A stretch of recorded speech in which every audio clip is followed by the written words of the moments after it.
강원도 태백산맥 깊숙한 곳, 지도에도 존재하지 않는 거대한 지하 벙커의 심장부에서는 뜨거운 공기가 아지랑이처럼 울렁이며 모든 사물의 윤곽을 흐릿하게 만들었다. 세상의 모든 소음이 이 안에 갇힌 듯했다. 육중한 환풍기가 뱉어내는 단조로운 기계음, 어딘가에서 간헐적으로 터져나오는 금속성의 파열음, 그리고 그 모든 소리를 비집고 스며드는 자극적인 기름 냄새. 강태주는 그 냄새에 익숙했다. 아니, 익숙함을 넘어 그것은 그의 일부가 되어버린 지 오래였다. 그는 등줄기를 타고 흐르는 땀을 무시한 채 렌치를 쥐고 전술 차량의 합으로 기어 들어갔다. 차가운 강철의 감촉이 거친 굳은 살이 박인 손바닥에 전해졌다. 어둠과 열기, 그리고 기름 냄새가 뒤섞인 좁은 공간. 이곳이 세상에서 가장 편안한 장소라고 한다면 누군가는 미쳤다고 손가락질할 테지만 적어도 이곳에는 그를 겨누는 총구도 등 뒤에서 수군거리는 의심의 눈초리도 없었다. 오직 정직한 땀과 고장난 기계, 그리고 그것을 고쳐야 하는 명확한 과제만이 존재했다. 태주는 정해진 순서에 따라 볼트를 풀고 낡은 부품을 떼어냈다. 그의 손놀림은 군더더기 없이 간결하고 정확했다. 마치 수십 년간 이 일만 해온 장인처럼 보였지만 그의 손에 박인 굳은 살은 기계의 기름때로만 생긴 것이 아니었다. 차가운 바닷물과 거친 암벽, 뜨거운 총혈이 남긴 상흔이 그 안에 겹겹이 새겨져 있었다. 그는 가끔씩 자신의 손을 내려다보았다. 한때는 한치의 오차도 없이 방아쇠를 당기고 동료의 생명을 짊어지고 조국의 어두운 이면을 지탱하던 손이었다. 이제 그 손은 그저 묵묵히 기름 묻은 수덩이를 만지고 있을 뿐이었다. 정비구 저편에서 요란한 소음이 터져나왔다. 훈련을 마친 연구소 소속 경비대원들이 트럭에서 쏟아져 내리며 내지르는 활기찬 고함 소리였다. 태주는 잠시 동작을 멈췄다. 먼지와 땀으로 범벅이 된 젊은 얼굴들, 그들의 눈에서 뿜어져 나오는 치기 어린 자부심과 피로감. 그는 그 모든 것을 알고 있었다. 한때는 그 역시 저들 중 하나였으니까. 아니, 그들보다 더 높은 곳, 더 깊은 어둠 속에 있었다. 대한민국 해군 특수전전단. 그 이름만으로도 심장이 서늘해지는 그곳에서 그는 최연소 팀장이었고 살아있는 전설이었다. 작전 성공률 100%, 실패를 모르는 유령. 그러나 마지막 작전에서 그는 모든 것을 잃었다. 동료와 명예, 그리고 삶의 이유까지도. 그날의 기억이 성광처럼 머릿속을 스쳤다. 진흙 같은 어둠, 비릿한 화약 냄새, 그리고 동료의 마지막 숨소리. 그는 눈을 질끈 감았다. 과거는 망령처럼 그의 뒤를 쫓았다. 그래서 그는 도망쳤다. 이름도 과거도 모두 지운 채 이 거대한 국방과학연구소의 가장 흠해진 곳, 정비고의 어둠 속으로 숨어들었다. 사람들은 그를 그저 말수 적고 손재주 좋은 정비공으로만 알았다. 그것으로 충분했다. 다시 렌치를 쥔 그의 손에 힘이 들어갔다. 잊어야 했다. 그는 더 이상 유령이 아니었다. 그는 강태주,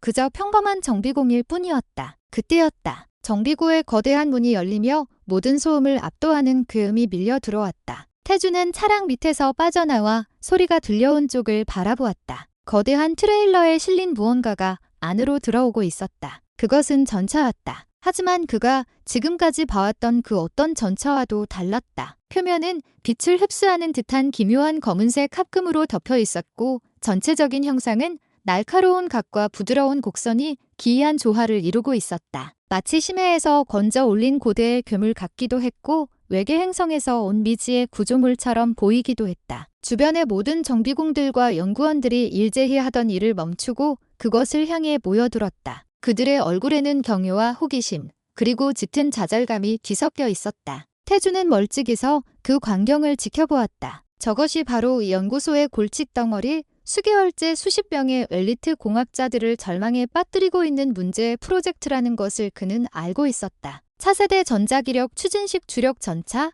프로젝트명 현무. 탱크가 정비고 중앙에 자리를 잡자 한 무리의 사람들이 다가왔다. 그 중심에는 얼음처럼 차가운 표정의 여군 장교가 서 있었다. 짙은 군복 위로 드러난 그녀의 계급장은 소령이었다. 윤서아, 이 프로젝트의 총책임자. 그녀는 단정하게 묶은 검은 머리와 날카로운 눈매를 가진 미인이었지만 그 아름다움은 잘 벼려진 칼날처럼 보는 이를 긴장시켰다. 그녀의 입술은 굳게 닫혀 있었고 온몸에서는 단 한 치의 빈틈도 용납하지 않겠다는 강철 같은 의지가 뿜어져 나왔다. 윤서와 소령은 탱크 주위를 천천히 돌며 차가운 눈으로 상태를 훑었다. 그녀의 뒤를 따르던 수석 연구원이 무언가 변명하듯 보고했지만 그녀는 듣고 있지도 않다는 듯 손을 들어 그의 말을 막았다. 결론만 말해. 그녀의 목소리는 낮고 차가웠지만 그 안에 담긴 압박감은 정비고 전체의 공기를 무겁게 짓눌렀다. 죄송합니다, 소령님. 동력 계통의 과부하 원인을 아직 찾지 못했습니다. 코어를 재부팅하는 순간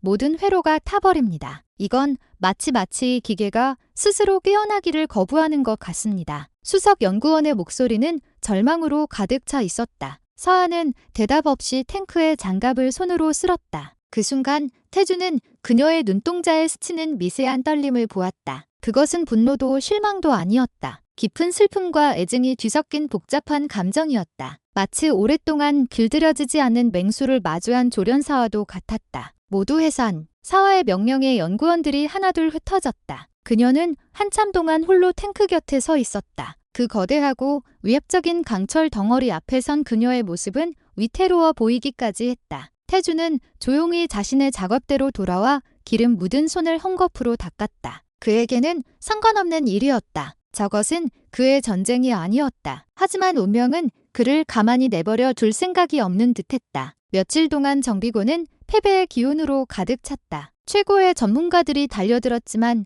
현무는 쇠덩어리처럼 침묵을 지켰다. 예산은 바닥났고 상부의 압박은 점점 더 거세졌다. 그리고 마침내 마지막 테스트가 실패로 돌아간 그날 오후 사건이 터졌다. 모든 시도가 수포로 돌아가고 절망적인 침묵이 정비고를 감쌌을 때 윤서와 소령은 마침내 폭발하고 말았다. 회의실의 공기는 유리처럼 차갑고 팽팽했다. 긴 테이블에 둘러앉은 연구원들과 장교들은 누구 하나 먼저 입을 열지 못하고 굳은 표정으로 윤서와 소령만을 바라보고 있었다. 그녀는 회의실 전면에 설치된 스크린 앞에 서 있었다. 스크린에는 현무 의대부 회로의 복잡한 설계도가 떠 있었지만 지금 그것을 보고 있는 사람은 아무도 없었다. 모든 시선은 얼음 여왕처럼 차갑게 서 있는 프로젝트 총책임자에게 고정되어 있었다. 지난 석 달간 우리가 이룬 성과는 아무것도 없다는 건가? 서아의 목소리는 조용했지만 그 안에 담긴 분노는 날카로운 파편처럼 회의실의 공기를 갈랐다. 아무도 대답하지 못했다. 모두가 고개를 숙인 채 침묵으로 그녀의 분노를 견뎌낼 뿐이었다. 수석 연구원이었던 오 박사가 힘겹게 입을 열었다. 소령님, 이건 기존의 기술과는 차원이 다른 문제입니다. 동력 코어 자체가 살아있는 유기체처럼 반응합니다. 우리가 접근하려고 할수록 더 깊은 곳으로 방어 체계를 구축합니다. 마치 설계자 본인이 아니면 절대 허락하지 않겠다는 듯이. 설계자는 죽었어. 사아가 그의 말을 잘랐다. 그녀의 목소리에 순간적으로 깊은 고통이 스쳐 지나갔다. 설계자, 그녀의 아버지이자 이 프로젝트의 창시자였던 전설적인 공학자, 윤석호 박사. 그는 몇 해 전 의문의 연구소 화재 사고로 세상을 떠났다. 사화에게 현무는 단순한 무기가 아니었다. 그것은 아버지의 유산이자 그의 죽음에 얽힌 진실을 파헤칠 유일한 단서였다. 아버지는 죽기 직전 그녀에게 암호 같은 말을 남겼다. 모든 것은 현무 안에 있다 하지만 지금 그 현무는 그녀 앞에서 굳게 입을 다물고 있었다. 상부에서는 프로젝트의 무기한 중단을 통보해왔다. 그녀의 모든 노력과 아버지의 평생이 걸린 역작이 이대로 고철 덩어리가 될 위기에 처한 것이다. 그녀는 주먹을 꽉 쥐었다. 손톱이 손바닥을 파고드는 아픔이 느껴졌지만 심장을 짓누르는 절망감에 비하면 아무것도 아니었다. 그녀는 테이블에 앉아있는 무기력한 얼굴들을 차례로 훑어보았다. 각 분야 최고의 전문가들이었지만 그들의 눈에서는 이미 패배감이 읽혔다. 이대로는 끝이었다. 무언가, 이 판을 뒤흔들 충격적인 무언가가 필요했다. 그녀의 머릿속에서 이성과 감성이 격렬하게 충돌했다. 그리고 마침내 그녀는 모든 것을 내던지기로 결심했다. 좋아. 사아는 나직하게 말했다. 사람들의 시선이 다시 그녀에게 집중되었다. 이 자리에서 공식적으로 선언하지. 누구든 어떤 방법을 쓰든 상관없어. 저 괴물을 깨우는 사람에게는 내가 줄 수 있는 모든 것을 주겠다. 그녀는 잠시 말을 멈추고 회의실 안의 모든 사람들과 눈을 맞췄다. 그녀의 검은 눈동자가 위험하게 빛나고 있었다. 내 모든 인맥과 권한 그리고 그녀는 입술을 비틀어 조소에 가까운 미소를 지었다. 나와의 하룻밤까지 포함해서 회의실의 공기가 순간적으로 얼어붙었다. 모두가 자신의 귀를 의심했다. 윤서와 소령, 철의 여인이자 얼음 여왕으로 불리는 그녀의 입에서 나온 말이라고는 도저히 믿을 수 없는 폭탄 선언이었다. 몇몇 장교는 얼굴을 붉혔고 연구원들은 당혹감에 어쩔 줄 몰라 했다. 그녀의 부관이 창백해진 얼굴로 그녀를 말리려 했지만 서하는 손을 들어 제지했다. 그녀는 이미 돌아갈 딸이를 스스로 불태워 버린 후였다. 소문은 날개 돋친 듯 기지 전차로 퍼져나갔다. 처음에는 누구도 믿지 않았지만 회의에 참석했던 사람들의 증언이 이어지면서 소문은 걷잡을 수 없는 사실이 되었다. 기지는 술렁였다. 어떤 이들은 그녀의 무모함을 비웃었고 어떤 이들은 그녀의 절박함에 혀를 찼다. 그리고 또 다른 이들은 은밀한 욕망에 사로잡혀 현무주의를 맴돌기 시작했다. 실력 없는 자들의 허황된 도전이 며칠간 이어졌지만 결과는 달라지지 않았다. 탱크는 여전히 묵묵부답이었고 서하의 도발은 그저 값싼 스캔들로 전락하는 듯했다. 그날도 강태주는 정비고 구석에서 바닥에 떨어진 기름때를 닦고 있었다. 서하의 선언은 물론 그의 귀에도 들어왔지만 그는 아무런 관심도 두지 않았다. 타인의 절망과 욕망이 뒤섞인 소동에 끼어들고 싶은 생각은 추호도 없었다. 그는 그저 자신의 일을 할 뿐이었다. 그때 정비고 안으로 서하가 들어섰다. 그녀의 얼굴은 며칠 전보다 더욱 수척해져 있었다. 그녀는 마지막으로 도전했다가 처참하게 실패하고 물러나는 팀을 경멸 어린 시선으로 쳐다본 뒤 현무 앞에 멈춰섰다. 그녀는 아무 말 없이 오랫동안 탱크를 올려다보았다. 그 모습은 마치 신에게 버림받은 사제처럼 처연해 보였다. 태주는 헝겊을 내려놓고 자리에서 일어났다. 그는 자신도 모르게 탱크를 향해 걸어가고 있었다. 그의 심장이 기묘하게 뛰기 시작했다. 저 거대한 쇠덩어리가 그를 부르는 듯한 착각마저 들었다. 어쩌면 이것은 운명일지도 모른다. 아버지가 남긴 마지막 퍼즐, 그리고 그가 외면하고 도망쳐왔던 과거와의 재회. 그는 더 이상 도망칠 수 없다는 것을 직감했다. 서하의 등 뒤에선 태주가 나직하게 입을 열었다. 제가 한번 해봐도 되겠습니까? 그의 목소리는 조용했지만 텅 빈 정비고 안에서 선명하게 울려 퍼졌다. 서하는 천천히 뒤를 돌아보았다. 그녀의 검은 눈이 의심과 경멸로 가득 찬 채 그를 위아래로 훑었다. 기름때 묻은 작업복을 입은 정비공. 그녀의 기억 속에 그는 배경처럼 존재하던 사람이었다. 당신 따위가 뭘 할 수 있다고? 그녀의 목소리에는 날카로운 가시가 돋쳐 있었다. 실패하면 당신은 이 기지에서 쫓겨날 거야. 불명예스럽게. 태주는 그녀의 모욕적인 언사에도 표정 하나 바꾸지 않았다. 그는 서하의 눈을 똑바로 마주보며 말했다. 만약 성공한다면 저와의 하룻밤 약속은 지켜주시는 겁니까? 서하는 어이가 없다는 듯 터스슴을 터뜨렸다. 하지만 태주의 눈은 농담을 하고 있지 않았다. 그 안에는 그녀조차 감당하기 힘든 깊고 의로운 무언가가 담겨 있었다. 태주는 한 걸음 더 다가가 그녀의 귓가에 속삭였다. 아니, 하룻밤으로는 부족할지도 모르겠군요. 당신과 결혼까지 해야 할지도 모릅니다. 그것은 명백한 도발이었다. 얼음 여왕의 성벽에 정면으로 부딪히는 무모한 도전. 서하의 얼굴이 분노로 붉게 물들었다. 그녀는 평생 이런 모욕을 당해본 적이 없었다. 그녀는 이 건방진 정비공의 코를 납작하게 만들어주리라 결심했다. 좋아, 어디 한번 해봐. 그녀는 이를 갈며 말했다. 네가 저 고철 덩어리의 생채기라도 낼 수 있다면 내 기꺼이 내 여자가 되어주지. 태주는 희미하게 미소 지었다. 그는 고개를 돌려 다시 현무를 마주 보았다. 이제 판은 깔렸다. 거대한 강철 괴물과 얼음 여왕, 그리고 과거를 숨긴 정비공. 운명의 톱니바퀴가 마침내 소리를 내며 움직이기 시작했다. 정비구의 거대한 문이 닫히자 세상의 모든 소음이 차단되었다. 이제 이 넓은 공간에 남은 것은 강태주와 윤서아, 그리고 거대한 강철의 관처럼 침묵하고 있는 현무뿐이었다. 서하는 팔짱을 낀 채 벽에 기대어 섰다. 그녀의 눈은 조금의 자비도 없이 태주의 모든 행동을 감시하고 있었다. 어디 한번 내 허풍이 얼마나 가는지 지켜보겠다는 듯한 맹소적인 시선이었다. 태주는 그녀의 시선을 전혀 의식하지 않는 듯했다. 그는 작업대에서 몇 가지 공구를 챙겨 들고 탱크로 다가갔다. 하지만 그가 가장 먼저 한 일은 공구를 사용하는 것이 아니었다. 그는 장갑을 벗고 맨손으로 차가운 장갑 표면을 천천히 쓸었다. 마치 상처 입은 거대한 짐승을 어루만지는 듯한 부드러운 손길이었다. 그는 눈을 감고 오랫동안 탱크에 손을 얹은 채 미동도 하지 않았다. 서하는 어이가 없었다. 저게 지금 뭐 하는 짓인가? 무슨 원시적인 주술 의식이라도 치르는 것 같았다. 그녀가 조롱 섞인 말을 내뱉으려던 순간 태주가 눈을 떴다. 그의 눈빛은 이전과 완전히 달라져 있었다. 평범한 정비공의 눈이 아니었다. 그것은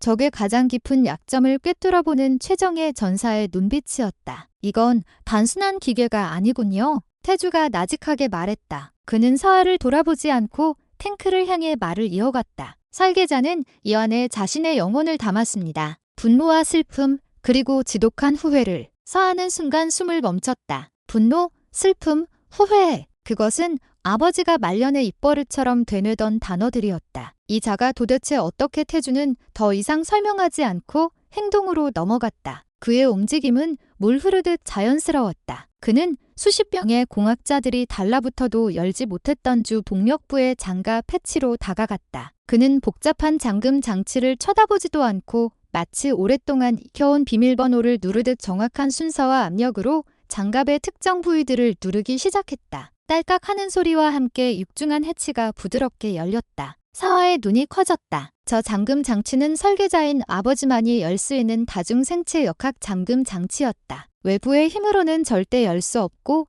오직 설계된 순서와 리듬에 맞춰야만 반응하는 구조였다. 지난 몇 달간 그들은 저 해치를 열기 위해 온갖 방법을 동원했지만 소용없었다. 그런데 저 정비공이 단 몇 번의 터치만으로 저것을 열었단 말인가? 태주는 해치 안으로 상반신을 밀어 넣었다. 안은 수백 가닥의 광섬유 케이블과 복잡한 에너지 회로가 실핏줄처럼 얽혀 있었다. 이전의 팀들은 이 케이블들을 분석하기 위해 온갖 첨단 장비를 동원했지만 케이블을 건드리는 순간 코어가 모든 시스템을 차단해버리곤 했다. 하지만 태주의 접근 방식은 달랐다. 그는 장비를 사용하지 않았다. 그는 청진기를 꺼내 자신의 귀에 꽂고 다른 한쪽을 동력 코어의 중심부에 가져다 댔다. 그리고는 눈을 감고 소리에 집중했다. 미세한 전류가 흐르는 소리, 에너지 입자가 충돌하는 소리, 시스템이 내는 고유의 진동수. 그는 기계가 내는 소리를 듣고 있었다. 마치 의사가 환자를 진찰하듯 그는 강철의 심장 소리를 듣고 있었다. 시간이 얼마나 흘렀을까?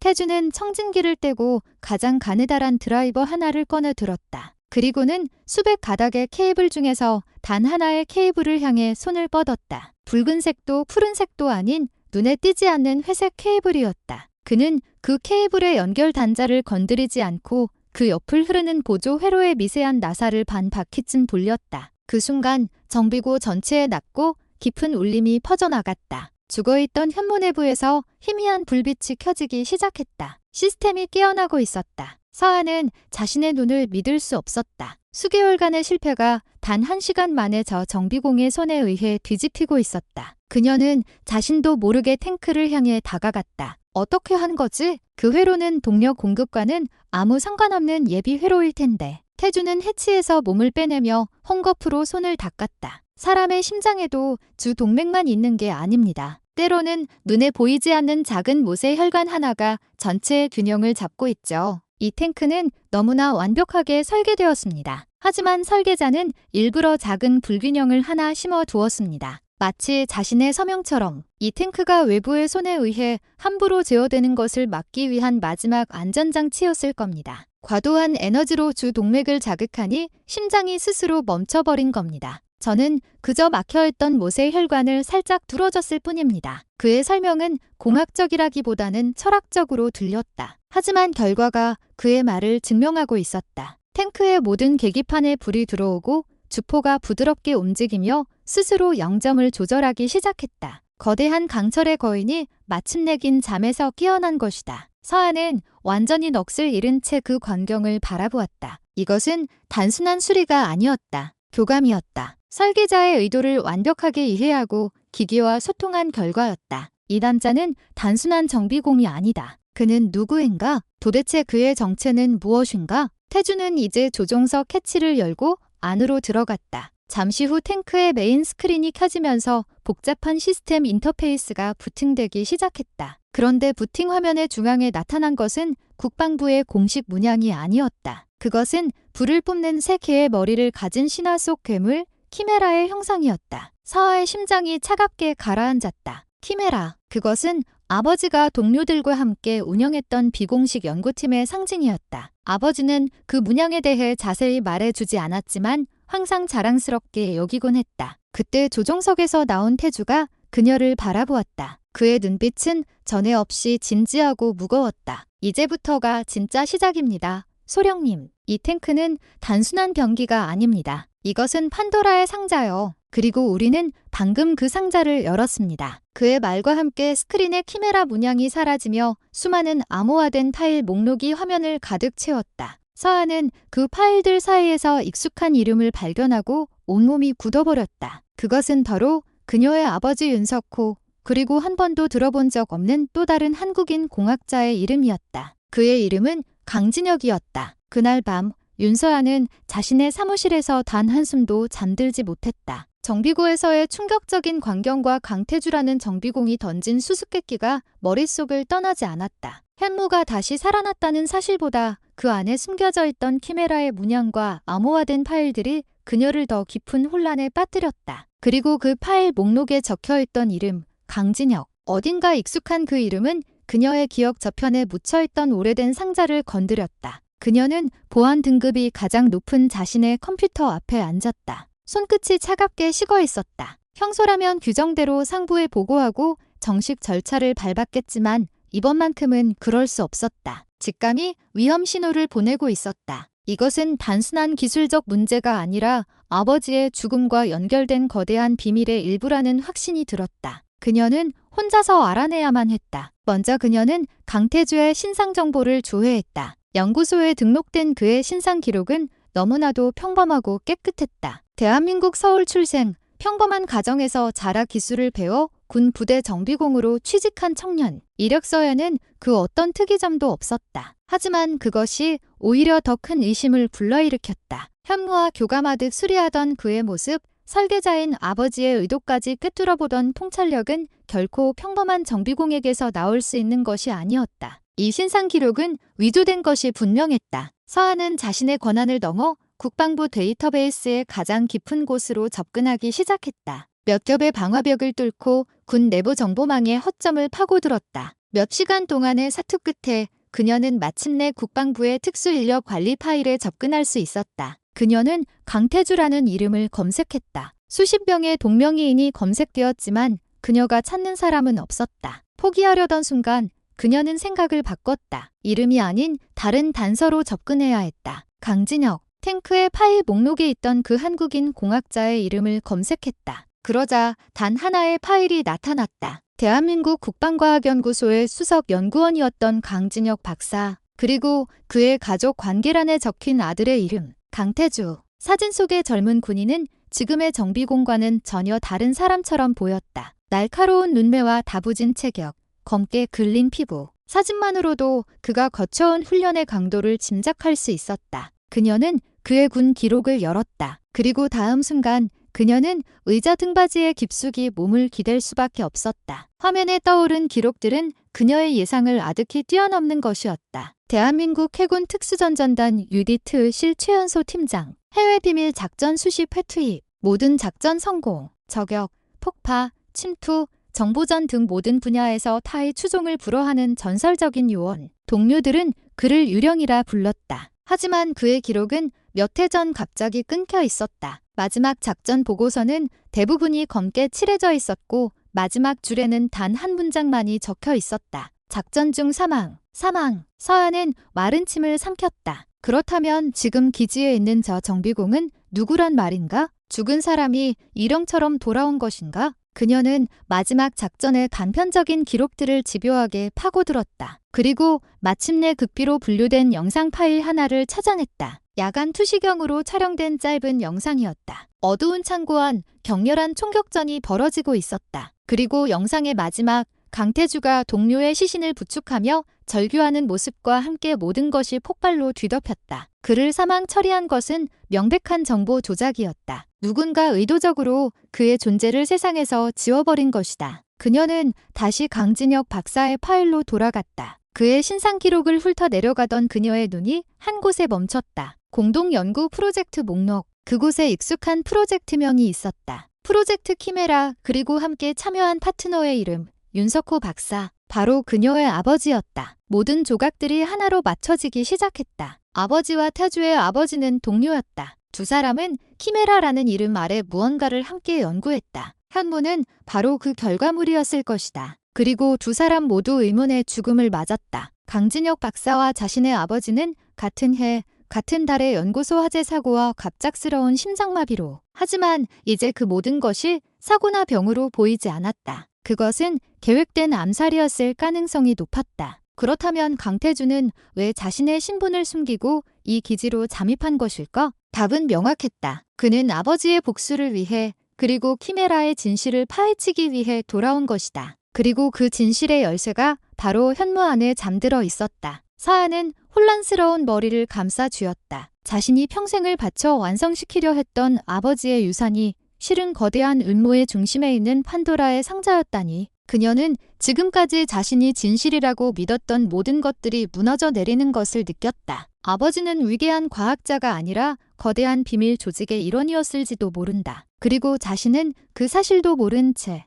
원수의 아들과 함께 그 비밀의 문을 열어버린 것이다. 그녀는 창밖을 보았다. 동이 트기 시작하는 태백산맥의 하늘은 핏빛처럼 붉게 물들고 있었다. 그녀는 결심해야 했다. 이대로 모든 것을 덮고 자신의 안위를 지킬 것인가? 아니면 아버지의 죽음에 얽힌 진실을 위해 위험한 남자와 손을 잡을 것인가? 그녀는 자리에서 일어나 사무실을 나섰다. 그녀의 발걸음은 망설임 없이 정비고를 향하고 있었다. 동틀 무렵의 정비고는 고요했다. 그 안에는 어둠 속에서 거대한 그림자처럼 서 있는 현무와 그 옆에 조용히 앉아 탱크를 바라보고 있는 강태주가 있었다. 그는 마치 그녀가 올 것을 알고 있었다는 듯 천천히 고개를 돌려 그녀를 바라보았다. 그의 눈빛은 더 이상 평범한 정비공의 것이 아니었다. 그 안에는 과거의 모든 아픔과 진실의 무게를 짊어진 남자의 깊은 고뇌가 담겨 있었다. 서아는 강태주에게 다가가 그의 맞은편에 섰다. 둘 사이에는 한동안 무거운 침묵이 흘렀다. 먼저 입을 연 것은 서아였다. 당신, 죽은 사람이더군.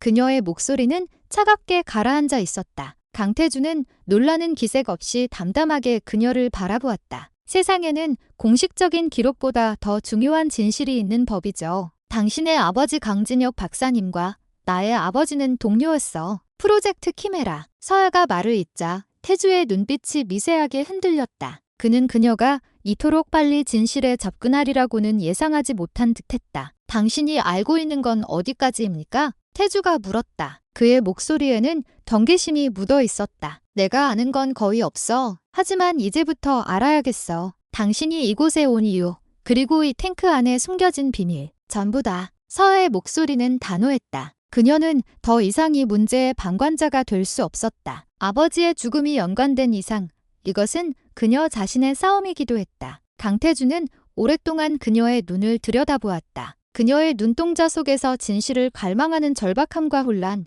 그리고 강인한 의지를 읽었다. 그는 마침내 마음을 정한 듯 깊은 한숨과 함께 입을 열었다. 키메라는 단순한 연구팀의 이름이 아니었습니다. 그것은 거대한 비밀 조직의 이름입니다. 정계화군, 그리고 방위 산업체 깊숙이 뿌리내린 악의 제국이죠. 그의 목소리는 낮고 무거웠다. 저의 아버지와 당신의 아버지는 처음에는 순수한 열정으로 키메라에 합류했습니다. 세상을 지킬 수 있는 가장 완벽한 방어 시스템을 만들기 위해서였죠. 그 결과물이 바로 저 현무입니다. 하지만 두 분은 곧 키메라의 진짜 목적을 알게 되었습니다. 그들은 평화를 지키는 방패가 아니라 전쟁을 조장하고 통제하여 부와 권력을 독점하려는 전쟁 상인들이었습니다. 태주는 주먹을 꽉 쥐었다. 그의 손마디가 하얗게 변했다. 두 분은 키메라의 기획을 막기 위해 그들의 범죄 증거를 모으기 시작했습니다. 불법 무기 거래 내역, 정관계 로비 자금, 암살 지령 그 모든 것을 저 탱크의 가장 깊은 곳,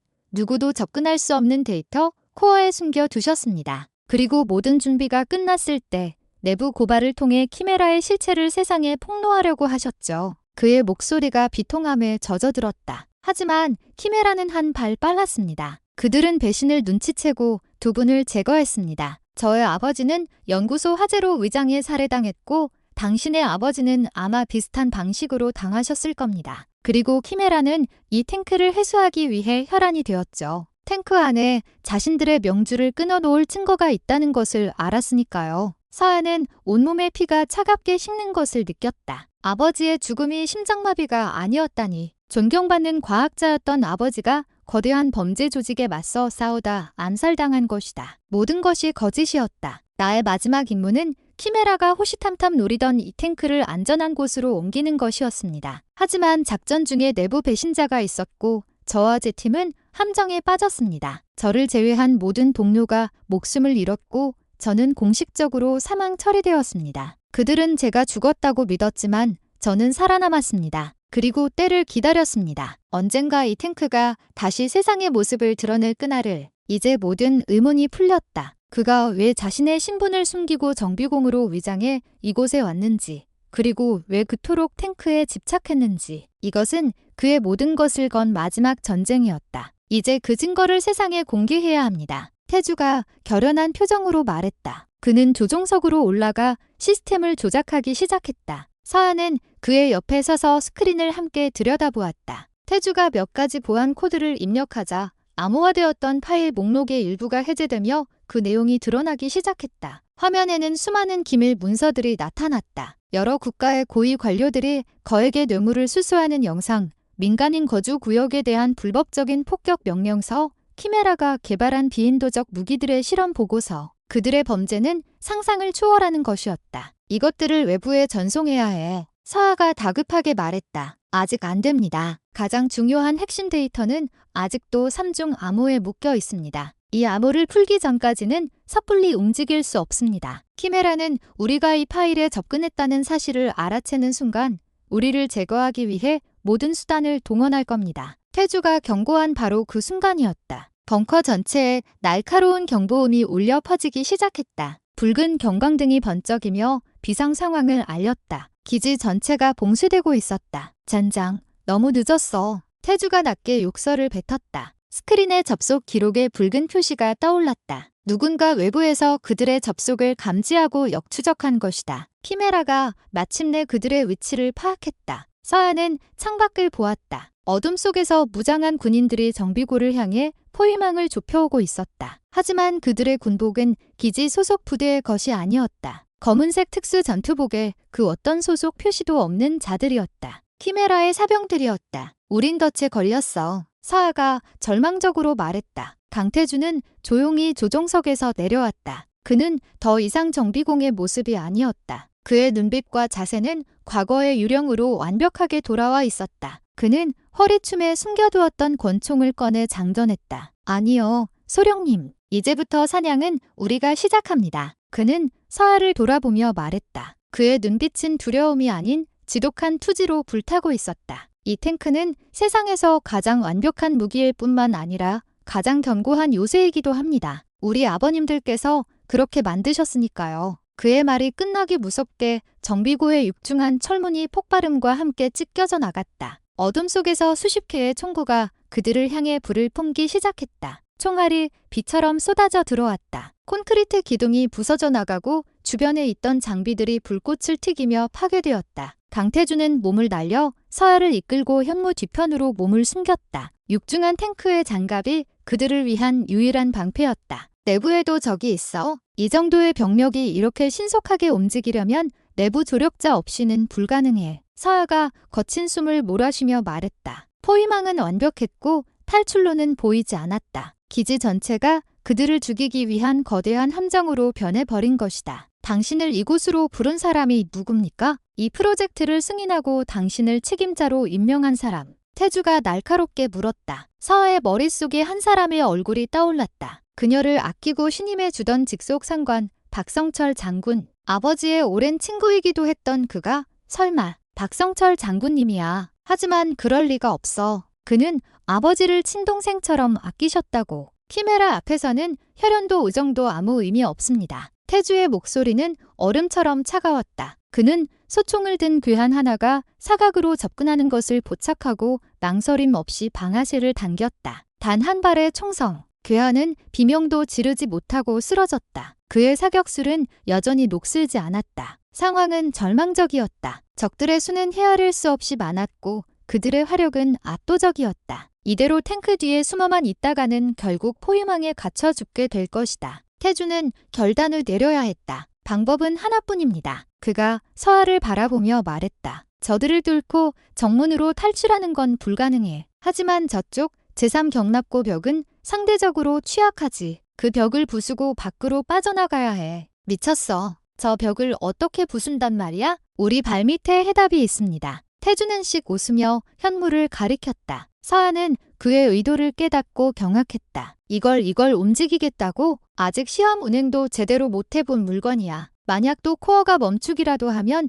우린 그대로 끝장이라고. 선택의 여지가 없습니다. 믿어야죠. 우리 아버님들의 실력을. 태주는 더 이상 망설이지 않고 탱크의 조종석으로 뛰어올랐다. 서아도 그의 뒤를 따랐다. 해치가 닫히자 외부의 총성이 거짓말처럼 희미해졌다. 탱크 내부는 고요했다. 태주의 손가락이 빠르게 제어반 위를 움직였다. 동력 시스템 활성화, 무장 시스템 온라인, 조준 시스템 연동. 모든 것이 순식간에 이루어졌다. 꽉 잡아요, 소령님. 태주의 발과 함께 탱크가 거대한 괴수처럼 포효하기 시작했다. 전자기력 추진 시스템이 만들어내는 특유의 저주파음이 차체를 진동시켰다. 탱크는 바퀴나 궤도가 아닌 자기 부상 방식으로 지면에서 살짝 터올랐다. 적들은 당황했다. 침묵하던 강철 괴물이 갑자기 깨어나 움직이기 시작하자 그들은 모든 화력을 탱크에 집중했다. 수십 발의 총탄과 유탄이 장갑에 부딪혔지만 흠집조차 내지 못하고 튕겨나갔다. 현무는 이름 그대로 난공불락의 요새였다. 간다. 태주가 조종간을 밀었다. 탱크는 소리 없이 미끄러지듯 앞으로 나아갔다. 그 움직임은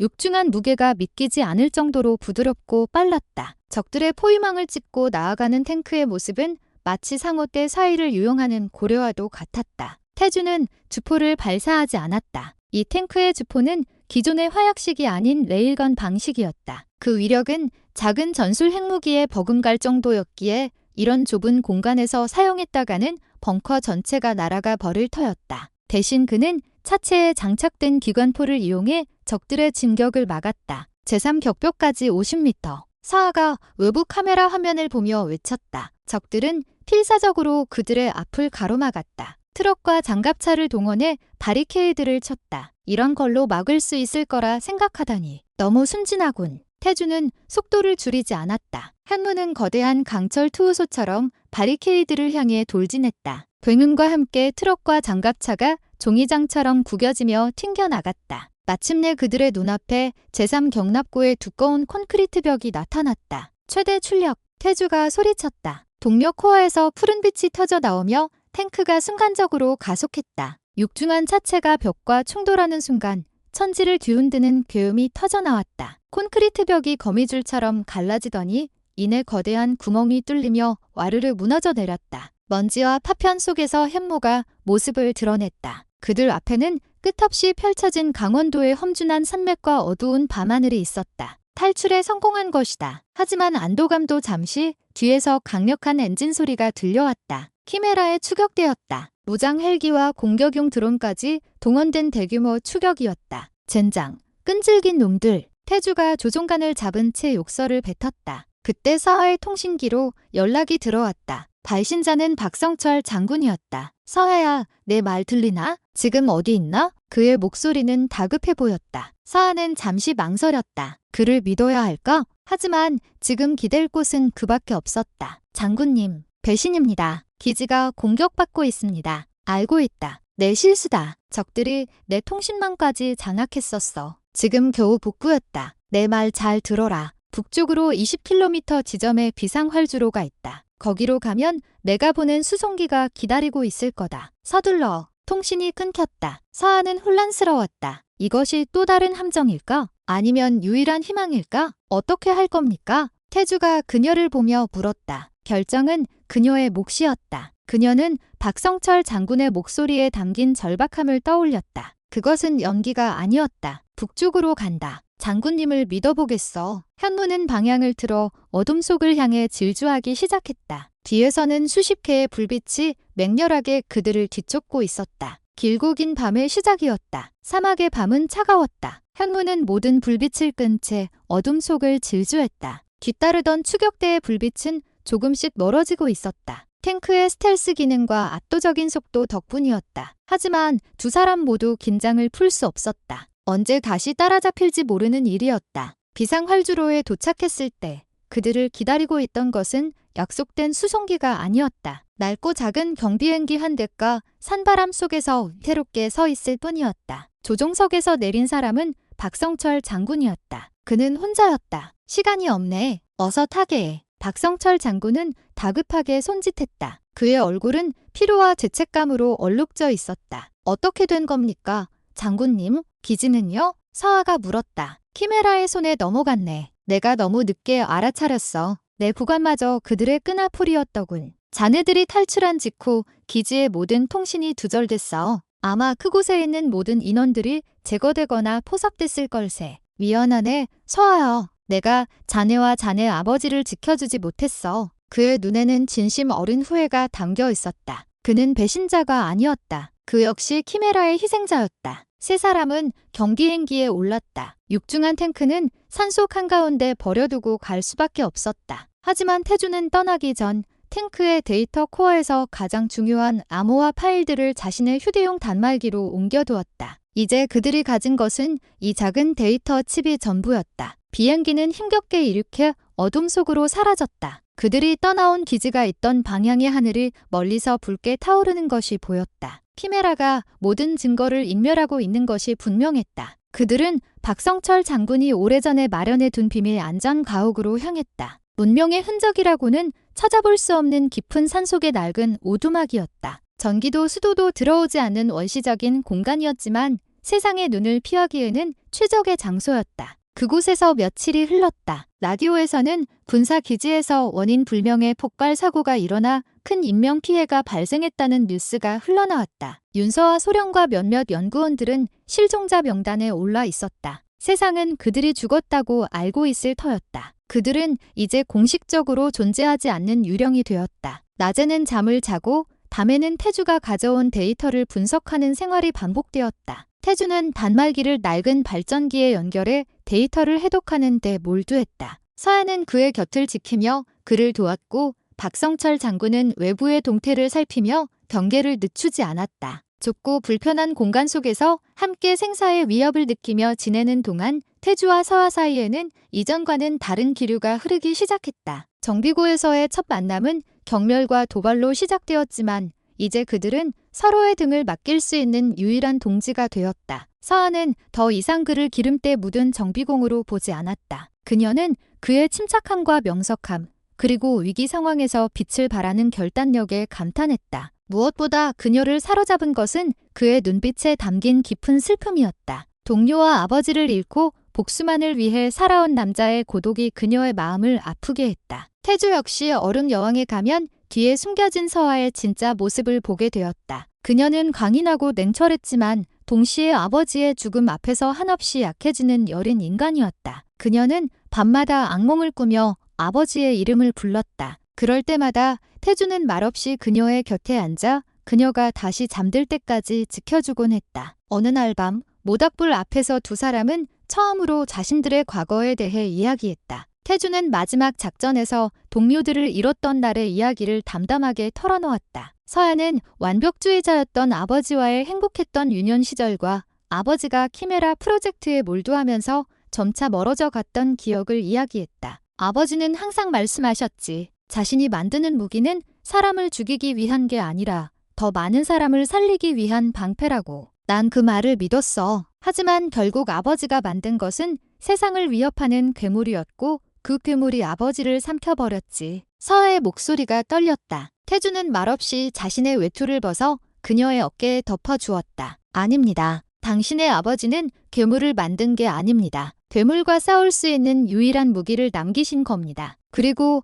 그 무기를 사용할 수 있는 열쇠를 당신에게 맡기신 거죠. 그의 따뜻한 위로에 서아는 참고 있던 눈물을 터뜨렸다. 태주는 아무 말 없이 그녀가 기댈 수 있도록 자신의 어깨를 내어주었다. 두 사람의 그림자가 모닥불에 길게 드리워졌다. 잿더미 속에서 피어나는 진실처럼 절망의 어둠 속에서 두 사람의 마음은 조금씩 서로에게 향하고 있었다. 그들은 더 이상 혼자가 아니었다. 데이터의 암호는 상상 이상으로 견고했다. 태주가 며칠 밤낮으로 매달렸지만 가장 중요한 핵심 파일들은 여전히 굳게 닫혀 있었다. 암호는 강진혁 박사와 윤석호 박사가 함께 만든 독자적인 알고리즘으로 구성되어 있어 외부의 힘만으로는 해독이 거의 불가능했다. 이대로는 안 되겠어. 우리 힘만으로는 역부족이야. 박성철 장군이 침통한 표정으로 말했다. 시간은 그들의 편이 아니었다. 키메라는 사라진 그들을 찾기 위해 전 세계의 정보망을 동원하고 있을 터였다. 이 작은 오두막도 언제까지 안전할지는 알 수 없었다. 도움을 청할 사람이 있습니다. 오랫동안 침묵하던 태주가 입을 열었다. 그의 얼굴에는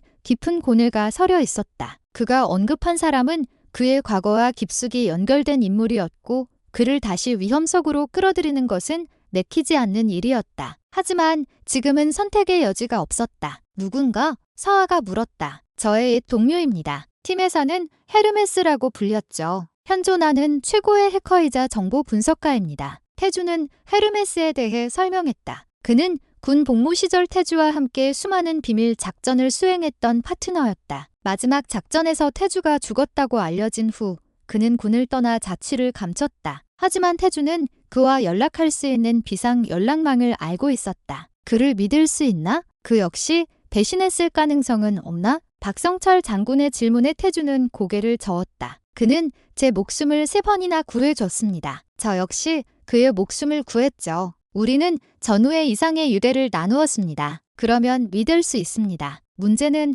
어떻게 그에게 연락하느냐였다. 키메라가 모든 통신을 감청하고 있을 것이 분명했다. 어설프게 접촉을 시도했다가는 곧바로 위치가 발각될 터였다. 제가 방법을 압니다. 태주는 낡은 단말기를 꺼내 들었다. 그는 일반적인 통신망이 아닌 아주 오래전에 사장된 군용 저주파 통신 프로토콜을 이용해 암호화된 메시지를 작성하기 시작했다. 그것은 그와 헤르메스만이 아는 그들만의 암호였다. 메시지의 내용은 간단했다. 유령이 돌아왔다. 제우스의 도움이 필요하다. 제우스는 작전 시절 태주의 코드네임이었다. 메시지를 보낸 후 그들은 초조하게 답신을 기다렸다. 하루, 이틀이 지나도 아무런 소식이 없었다. 희망이 절망으로 바뀌려던 사흘째 되던 날밤, 단말기에서 짧은 신호음이 울렸다. 답장이 온 것이다. 전령의 신은 언제나 주신의 곁에. 좌표를 보내라. 헤르메스였다. 그는 살아있었고 여전히 태주를 기다리고 있었다. 태주는 안도의 한숨을 내쉬며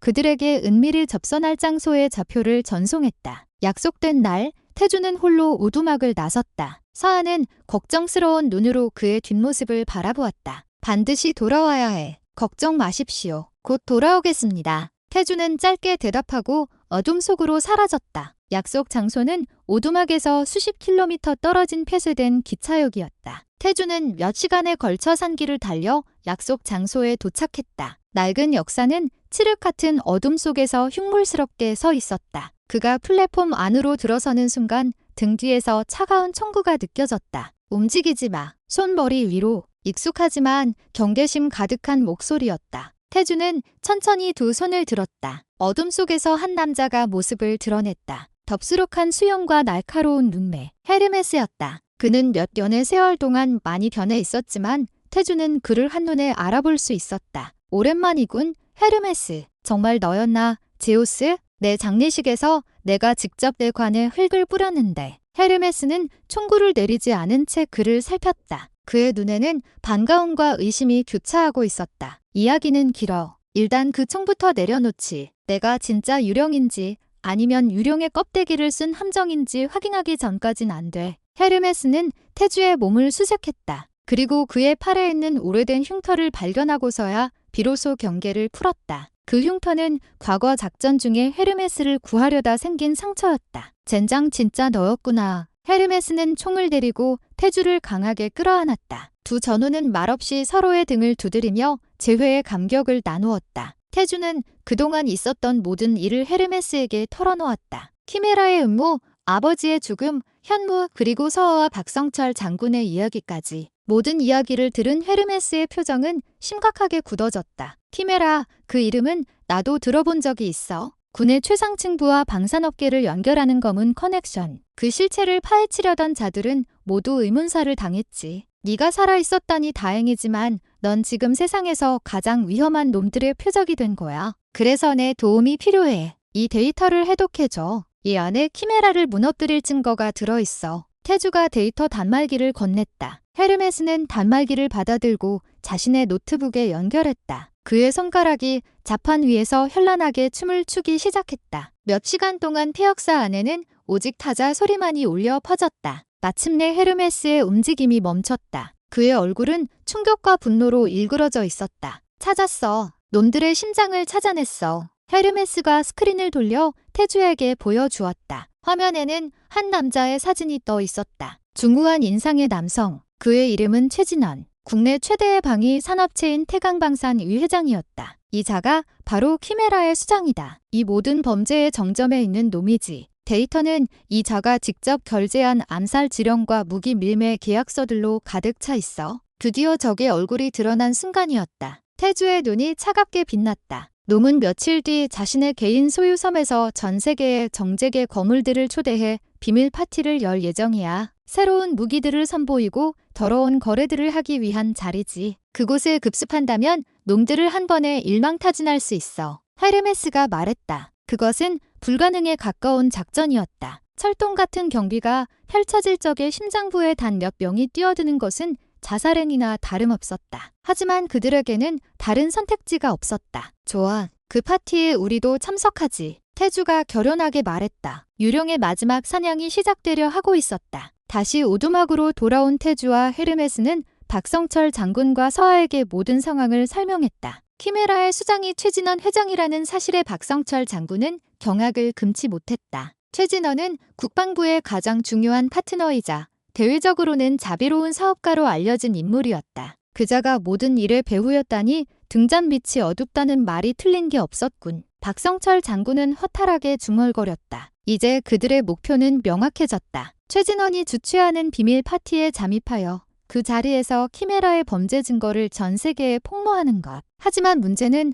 어떻게 그 철옹성 같은 섬에 잠입하느냐였다. 초대받지 않은 손님은 들어갈 수 없겠지. 우선 초대장을 구해야 해. 헤르메스가 노트북을 두드리며 말했다. 그의 손가락이 몇 번 움직이자 파티에 초대된 인물들의 명단이 화면에 떠올랐다. 각국의 부호, 정치인, 무기상들, 하나같이 어두운 세계와 연결된 인물들이었다. 이 사람들 중 하나로 위장해서 들어가는 거야. 문제는 신원 확인 절차가 아주 까다로울 거라는 점이지. 지문, 홍채 인식은 기본일 테고 실시간으로 생체 정보를 대조할 가능성도 높아. 그렇다면 아예 존재하지 않는 유령 손님을 만들면 어떨까? 서하가 아이디어를 냈다. 초대 명단에는 없지만 최진원이 거부할 수 없는 특별한 손님. 예를 들면 거액의 투자를 원하는 신흥 부호 같은 인물로 위장하는 거지. 그것은 위험하지만 해볼 만한 시도였다. 헤르메스는 즉시 가상의 인물을 만들어내기 시작했다. 막대한 부를 축적했지만 세상에 알려지지 않은 베일에 쌓인 투자자, 그리고 그의 아름다운 파트너, 태주와 서하가 그 역할을 맡기로 했다. 헤르메스는 며칠 밤낮으로 위조, 신분과 관련된 모든 디지털 기록을 만들어냈다. 은행 계좌, 사업자 등록, 출입국 기록까지. 마치 그 인물이 수년 전부터 존재해왔던 것처럼 완벽한 가짜 인생을 창조했다. 다음 문제는 무기였다. 파티장에는 그 어떤 무기도 반입할 수 없을 터였다. 하지만 맨몸으로 적의 심장부에 들어가는 것은 어리석은 짓이었다. 무기는 현지에서 조달해야지. 태주가 말했다. 그는 섬의 지도를 펼쳐 보였다. 헤르메스, 이 섬의 전력망과 통신망을 통제할 수 있나? 물론이지. 내 전문 분야라고. 좋아. 우리가 파티장에 잠입해서 신호를 보내면 너는 섬의 모든 통신을 마비시키고 고안 시스템을 교란시킨다. 그 혼란을 틈타 우리가 섬 내부에 있는 무기고를 장악하는 거야. 무기고 위치는 어떻게 알지? 키메라 같은 조직은 항상 만약을 대비한 비상계획을 가지고 있어. 그리고 그 계획의 중심에는 항상 무기고와 탈출로가 있지. 데이터 속에 분명히 그 정보가 있을 거야. 태주의 예측대로 헤르메스는 해독한 데이터 속에서 섬의 상세한 내부 설계도를 찾아냈다. 그 안에는 외부에 알려지지 않은 비밀 무기고와 비상탈출용 잠수정이 있는 경납고의 위치가 표시되어 있었다. 작전 계획은 점점 더 구체화되었다. 박성철 장군은 외부에서 그들을 지원하기로 했다. 그는 옛 부하들 중 아직 믿을 수 있는 소수의 인원에게 연락해 섬 주변에서 대기하며 작전이 성공했을 때 그들이 탈출할 수 있도록 돕기로 했다. 모든 준비가 끝나고 마침내 작전날 밤이 되었다. 오두막에는 무거운 긴장감이 감돌았다. 모두가 말없이 각자의 장비를 점검했다. 내일이면 모든 것이 끝날 수도 혹은 그들 모두가 죽을 수도 있었다. 서하는 창가에 서서 밤하늘을 바라보고 있었다. 그녀의 마음은 복잡했다. 아버지의 복수를 할 수 있다는 기대감과 눈앞에 닥친 죽음의 공포가 교차했다. 그때 태주가 그녀의 곁으로 다가왔다. 두렵습니까? 두렵지 않다면 거짓말이겠지. 하지만 해야만 하는 일이야. 우린 성공할 겁니다. 태주의 목소리에는 흔들림 없는 확신이 담겨 있었다. 어떻게 그렇게 확신해? 당신이 내 곁에 있으니까. 태주는 서아의 손을 조용히 잡았다. 그의 손은 따뜻하고 강인했다. 서아는 그의 손을 마주 잡았다. 두 사람은 말없이 서로의 눈을 바라보았다. 그 시선 속에는 수많은 감정이 담겨 있었다. 연민, 신뢰, 그리고 그 이상의 무언가. 반드시 살아 돌아오자. 그리고 모든 것이 끝나면. 서아가 말을 흐렸다. 모든 것이 끝나면 그때는 당신과 결혼해야 할지도 모르겠군요. 태주가 정비구에서 했던 말을 떠올리며 희미하게 미소 지었다. 그의 농담에 서아도 긴장이 풀리는 듯 작게 웃었다. 그 제안 아직 유효한가? 언제나 유효합니다. 두 사람은 더 이상 말하지 않았다. 하지만 그들의 잡은 손은 그 어떤 맹세보다도 강한 약속을 하고 있었다. 내일의 전투에서 살아남아 함께 새로운 아침을 맞이하자는 약속을. 다음 날 아침 그들은 각자의 위치로 향했다. 태주와 서아는 완벽한 상류층 커플로 변신했다. 태주는 세련된 턱시도를, 서아는 우아한 드레스를 입었다. 그들의 모습 어디에서도 죽음을 각오한 전사의 모습은 찾아볼 수 없었다. 그들은 렌트한 고급 요트를 타고 최진원의 섬으로 향했다. 거대한 폭풍의 눈을 향한 마지막 항해가 시작된 것이다. 최진원의 섬은 천국과 지옥의 두 얼굴을 가진 곳이었다. 멀리서 보기에는 에메랄드빛 바다와 하얀 백사장, 푸른 숲이 어우러진 지상낙원과도 같았다. 하지만 섬에 가까워질수록 보이지 않는 경계망이 온몸을 옥죄어왔다. 최첨단 레이더와 음파 탐지기, 그리고 수중 드론이 섬 주위를 철통같이 감시하고 있었다. 태주와 서아가 탄 요트가 정해진 항로에 들어서자 무장한 경비정이 빠르게 접근해왔다. 검은 제복을 입은 경호원들이 요트에 올라와 날카로운 눈으로 두 사람을 훑었다. 초대받으신 분들입니까? 새로운 사업 파트너가 될지도 모르는 사람들이지. 태주는 헤르메스가 만들어준 가짜 신분으로 태연하게 대답했다. 그의 말투와 행동은 거만하고 자신감 넘치는 신흥 부호 그 자체였다. 경호원은 의심의 눈초리를 거두지 않고 그들의 신원을 확인하기 시작했다. 홍채와 지문, 정맥 패턴까지 스캔하는 까다로운 절차였다. 태주와 서아는 잠시 긴장했지만 헤르메스가 만들어 놓은 데이터는 완벽했다. 모든 절차를 무사히 통과했다. 환영합니다. 파티장으로 안내해드리겠습니다. 경호원들의 태도가 공손하게 바뀌었다. 그들은 섬의 선착장에 도착해 전용 카트를 타고 파티가 열리는 본관 건물로 이동했다. 건물은 섬의 가장 높은 곳에 위치한 거대한 유리 저택이었다. 통유리 너머로 화려한 샹들리에와 값비싼 예술품, 그리고 세계 각지에서 모인 권력자들의 모습이 보였다. 파티장은 온갖 위선과 욕망이 들끓는 가면무도 회장이었다. 사람들은 우아한 미소를 지으며 샴페인 잔을 부딪혔지만 그들의 눈은 서로의 가치를 탐색하고 약점을 찾기 위해 번뜩이고 있었다. 태주와 서아는 자연스럽게 그들 사이에 섞여들었다. 마치 독사들이 우글거리는 구덩이 같군. 서아가 낮은 목소리로 속삭였다. 우리는 그 독사들의 왕을 잡으러 온 사냥꾼입니다. 태수가 그녀의 허리를 감싸 안으며 대답했다. 두 사람은 완벽한 연인처럼 보였다. 그들은 파티장을 어슬렁거리며 내부 구조와 경호원들의 위치를 파악했다. 모든 것이 헤르메스가 빼낸 설계도와 일치했다. 그들의 목표는 두 가지였다. 첫째, 파티장의 중앙 통제실에 접근해 헤르메스가 외부에서 시스템을 장악할 수 있도록 중계 장치를 설치하는 것. 둘째, 최진원에게 의도적으로 접근해 그의 목소리와 생체 정보를 채취하는 것. 그것은 데이터의 마지막 암호를 푸는데 필요한 마지막 열쇠였다. 서아가 몇몇 거물급 인사들과 대화를 나누며 시선을 끄는 동안 태주는 조용히 파티장을 빠져나와 중앙 통제실로 향했다. 복도는 몇 걸음마다 감시 카메라와 레이저 감지기가 설치되어 있었다. 하지만 그는 유령처럼 그 모든 감시망을 피해 움직였다. 통제실 앞에는 두 명의 경호원이 지키고 있었다. 태수는 어둠 속에서 소리 없이 나타나 단숨에 그들을 제압하고 몸을 숨겼다. 통제실 내부는 수십 개의 모니터로 가득 차 있었다. 태수는 헤르메스의 안내에 따라 눈에 띄지 않는 곳에 작은 중계 장치를 설치했다. 이제 모든 준비는 끝났다. 그는 다시 파티장으로 돌아왔다. 그가 자리를 비운 것을 눈치챈 사람은 아무도 없었다. 이제 남은 것은 최진원에게 접근하는 것이었다. 잠시 후 파티장의 모든 조명이 무대를 향해 쏟아졌다. 사회자의 소개와 함께 최진원이 모습을 드러냈다. 그는 인자한 미소와 여유로운 태도로 사람들에게 감사를 표했다. 그의 연설은 평화와 인류의 번영에 대한 위선적인 말들로 가득 차 있었다. 연설이 끝나고 최진원이 무대에서 내려와 사람들과 인사를 나누기 시작했다. 기회는 바로 지금이었다. 나한테 맡겨요. 서아가 태주에게 속삭였다. 그녀는 우아한 걸음으로 최진원에게 다가갔다. 그녀의 아름다움은 파티장 내에서도 단연 돋보였다. 회장님의 연설 아주 감명 깊게 들었습니다. 최진원은 자신에게 다가온 아름다운 여성에게 흥미를 보였다. 감사합니다. 아름다운 숙녀분. 처음 뵙는 얼굴인데 성함이 어떻게 되시는지. 회장님 같은 고물께서 저 같은 신참에게 관심을 가져주시니 영광이네요. 서아는 매혹적인 미소를 지으며 그와 대화를 이어갔다. 그녀의 드레스에 숨겨진 초소형 스캐너가 그의 목소리 톤과 심박수, 체온 등 모든 생체 정보를 수집하고 있었다. 최진원은 그녀의 매력에 완전히 빠져든 듯 경계심 없이 대화를 즐기고 있었다. 그때 최진원의 눈이 서아의 뒤에 서 있는 태주에게 향했다. 그의 눈빛이 순간적으로 날카롭게 변했다. 당신의 파트너는 말이 없는 분이시군. 어디서 많이 본 듯한 얼굴인데. 태주의 심장이 내려앉았다. 정체가 발각된 것인가? 하지만 그는 표정 하나 바꾸지 않고 최진원에게 다가가 고개를 숙였다. 과묵한 것이 제 매력이라서 말입니다. 회장님의 명성은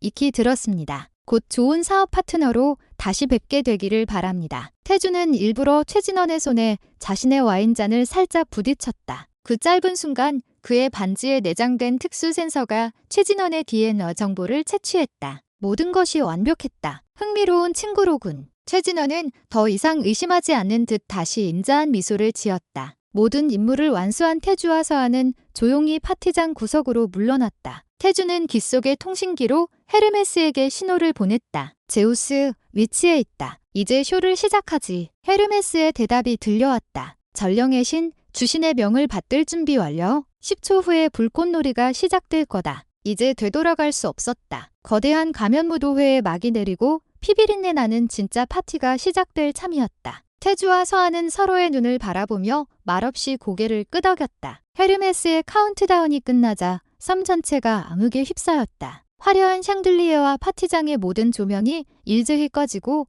비상 전력마저 작동하지 않았다. 완벽한 정전이었다. 파티장은 순식간에 아수라장이 되었다. 사람들의 비명과 당황한 고함 소리가 뒤섞였다. 모두 진정해야. 단순한 정전일 뿐이다. 최진원이 어둠 속에서 외쳤지만 그의 목소리는 혼란 속에 묻혀버렸다. 그의 경호원들이 재빨리 그를 둘러싸고 대피시키려 했다. 이것이 바로 태주와 서아가 기다리던 순간이었다. 두 사람은 어둠을 틈타 경호원들의 동선을 역이용해 비밀 무기고로 향했다. 헤르메스는 섬의 보안 시스템을 완전히 장악하고 있었다. 감시 카메라는 무용지물이 되었고 모든 통신망은 먹통이 되었다. 무기고까지 3분. 경호원들이 비상 시스템을 수동으로 복구하기 전에 도착해야 해. 헤르메스의 목소리가 통신기를 통해 들려왔다. 두 사람은 한치의 망설임도 없이 어둠 속을 달렸다. 그들의 움직임은 평범한 파티객의 것이 아니었다. 수년간의 훈련으로 다져진 빠르고 효율적인 움직임이었다. 무기고의 문은 두꺼운 강철로 되어 있었지만 헤르메스가 이미 잠금 장치를 무력화시켜 놓은 상태였다. 안으로 들어서자 온갖 종류의 최첨단 무기들이 모습을 드러냈다. 태주와 서아는 익숙하게 자신에게 맞는 전투복과 무기를 골랐다. 턱시도와 드레스는 벗어 던져졌다. 우아한 파티객은 사라지고 냉혹한 전사가 그 자리를 대신했다. 두 사람이 무장을 마칠 때쯤 무기고 밖에서 다급한 발소리가 들려왔다. 최진원의 정예 경호팀이 그들의 위치를 파악한 것이다. 이제부터 진짜 파티다. 태주는 소총을 장전하며 말했다. 문이 열리는 순간 격렬한 총격전이 시작되었다. 좁은 복도를 사이에 두고 양측은 맹렬하게 총탄을 주고받았다. 경호원들은 수적으로 우세했지만 태주와 서아의 상대가 되지 못했다. 두 사람은 완벽한 호흡을 자랑하며 서로의 사각을 보완해 주었다. 한 명이 어무 사격을 하면 다른 한 명은 적의 측면을 파고들어 제압했다. 그들의 움직임은 마치 잘 짜인 교향곡처럼 정확하고 치명적이었다. 한편 헤르메스는 자신의 전쟁을 치르고 있었다. 그는 수집된 최진원의 생체 정보로 마지막 데이터의 암호를 해제하는 데 성공했다. 키메라의 모든 범죄 증거가 마침내 세상에 드러날 준비를 마친 것이다. 그는 전 세계의 주요 언론사와 국제 기구의 서버로 동시에 데이터를 전송하기 시작했다. 파티장에서는 최진원이 분노에 차 소리치고 있었다. 당장 전력을 복구하고 통신을 연결해. 침입자들을 모조리 죽여버려. 하지만 그의 명령은 허공에 흩어질 뿐이었다. 그는 자신이 만든 완벽한 요새 안에 스스로 갇힌 꼴이 되었다. 그때 파티장의 대형 스크린들이 일제히 켜졌다. 정전은 끝났지만 화면에 나타난 것은 화려한 영상이 아니었다. 최진원이 직접 서명한 암살 지령서, 불법 무기 거래 현장을 담은 몰래카메라 영상, 비인도적인 생화학 무기 실험 장면, 키메라의 추악한 진실이 모든 하객들 앞에서 적나라하게 폭로되기 시작했다. 스크린에는 헤르메스로부터의 선물이라는 문구가 떠 있었다. 파티장은 다시 한번 충격과 공포에 휩싸였다. 자신들이 악마와 거래를 해왔다는 사실을 깨달은 사람들은 비명을 지르며 출구를 향해 몰려갔다. 최진원의 얼굴은 하얗게 질려 있었다. 그의 제국이 무너지는 순간이었다. 저놈들을 당장 잡아. 그는 이성을 잃고 소리쳤다. 무기고 앞의 적들을 모두 처리한 태주와 서한은 이제 최진원을 잡기 위해 파티장으로 향했다. 복도는 시체와 탄피로 가득했다. 폭풍의 눈은 이제 그 끝을 향해 치닫고 있었다. 두 사람이 파티장에 도착했을 때 최진원은 이미 소수의 경호원들과 함께 비상 탈출로를 통해 옥상 헬기장으로 도망치고 있었다. 절대 놓칠 수 없어. 태주와 서한은 그의 뒤를 쫓았다. 옥상으로 향하는 계단에서 마지막 전투가 벌어졌다. 남은 경호원들은 필사적으로 저항했지만 진실의 무게와 복수의 분노로 가득 찬 두 전사를 막을 수는 없었다. 마침내 옥상에 도착했을 때